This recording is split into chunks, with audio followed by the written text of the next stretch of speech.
मध्य प्रदेश में आज दतिया उपचुनाव की चर्चा खूब है और दतिया में कौन जीतेगा इसकी चर्चा भी खूब है। एग्जिट पोल निकल चुके हैं, कई सारे लोग घनश्याम सिंह जो कांग्रेस के प्रत्याशी थे उनके पक्ष में एग्जिट पोल दिखा रहे हैं।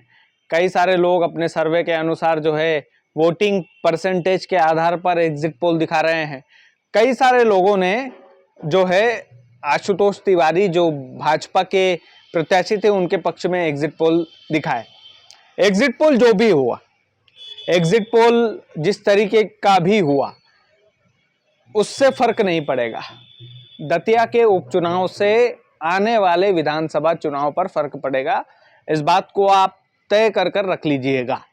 यह राजनीति तय करेगा भारतीय जनता पार्टी की भी, ये चुनावी रिजल्ट राजनीति तय करेगा कांग्रेस की भी, कि कांग्रेस उसी पॉलिसी पर जो अभी चल रही है, राजा रजवाड़ों की पॉलिटिक्स वो कर रही है। घनश्याम सिंह को उन्होंने टिकट दिया जो राज परिवार से आते हैं। क्या कांग्रेस उसी पर सक्सेस होगी?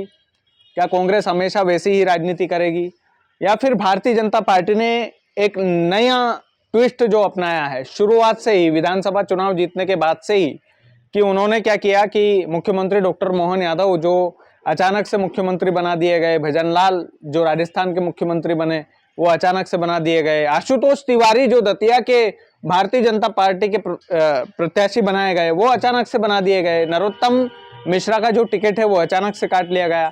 इन तमाम सारी राजनीति पर जो है वो चर्चा खूब होगी, लेकिन इस ये जो चुनाव है ये स्पष्ट तौर पर ये तय कर देगा कि कांग्रेस की जो पॉलिटिक्स है, राज परिवार वाली पॉलिटिक्स, वो सक्सेस होगी या फिर ये कार्यकर्ताओं को मौका देने वाली पॉलिटिक्स सक्सेस होगी।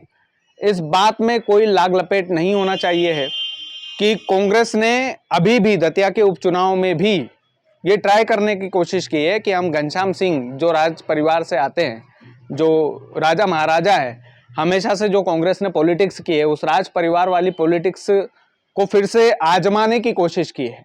और बीजेपी ने वही फंडा अपनाया जो विधानसभा चुनाव के बाद उन्होंने अपनाया। दिल्ली में नई मुख्यमंत्री बनाई गई, राजस्थान में, छत्तीसगढ़ में, मध्य प्रदेश में, ये जो हिंदी भाषी राज्य है इनमें नए चेहरों को मौका दिया गया। फिर आशुतोष तिवारी जो नए सिरे से भारतीय जनता पार्टी के प्रत्याशी बने दतिया में, नरोत्तम मिश्रा प्रचार प्रसार कर रहे थे, नामांकन फॉर्म उन्होंने खरीद लिया था, तमाम सारी चीजें थी। स्पष्ट तौर पर ये जो दतिया की सीट है ये आजमाइश वाली सीट है। इस बात पर गहराई से चिंतन करेगी कांग्रेस भी और भाजपा भी कि आने वाले समय में हमें इस तरह की पॉलिटिक्स करना है कि नहीं करना है।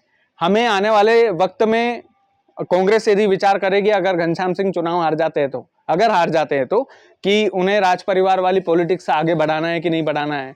फिर आने वाले भविष्य में यह भी तो तय हो जाएगा राजनीति में, मध्य प्रदेश की राजनीति में खास करके, कि ये जो राजघराने परिवार से जितने भी टिकट मध्य प्रदेश में, अधिकतर टिकट आप देखेंगे दिग्विजय सिंह के बेटे भले ही 4,500 वोट से जीते चुनाव, उनका टिकट काटना है कि नहीं काटना है ये दतिया के चुनाव से तय होगा। ये दतिया के चुनाव से तय होगा कि पूर्व ऊर्जा मंत्री प्रियव्रत सिंह का टिकट काटना है कि नहीं काटना है, ये दतिया के चुनाव से तय होगा। ये दतिया के चुनाव से तय होगा कि हमें राजघराने की पॉलिटिक्स करनी है कि नहीं करनी है। और बीजेपी ने नया प्रयोग किया है, उस व्यक्ति को टिकट दिया था जिस व्यक्ति को दतिया में कोई जानता ही नहीं, आशुतोष तिवारी। कहाँ राजा भोज, कहाँ गंगू तेली वाली कहानी हो गई भाई। ये दतिया में कहाँ तो नरोत्तम मिश्रा थे, कहाँ आशुतोष तिवारी, एक नया चेहरा। उस नए चेहरे पर अगर बीजेपी चुनाव दतिया में जीत जाती है तो आप यकीन मानिएगा कि आने वाले भविष्य में नए चेहरों को मौका देगी बीजेपी। और बीजेपी का आला कमान हमेशा कठपुतलियों के बलबूते पर चलता है, इसमें कोई दोहराई नहीं है। ये मध्य प्रदेश की राजनीति को तय करने वाला चुनाव है, ये दतिया का चुनाव नहीं है। इस चुनाव को जो जीतेगा वो मध्य प्रदेश में दम्भ भरेगा। इस चुनाव को जो जीतेगा वो मध्य प्रदेश की आगे की राह को तय करेगा, आगे की राह को आसान करेगा। इस चुनाव को जो जीतेगा वो मध्य प्रदेश को भी जीतेगा। इस बात को लिख कर रख लीजिएगा।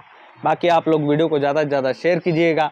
चैनल यदि आपने सब्सक्राइब नहीं किया है तो प्लीज़ कर लीजिएगा। बहुत बहुत धन्यवाद।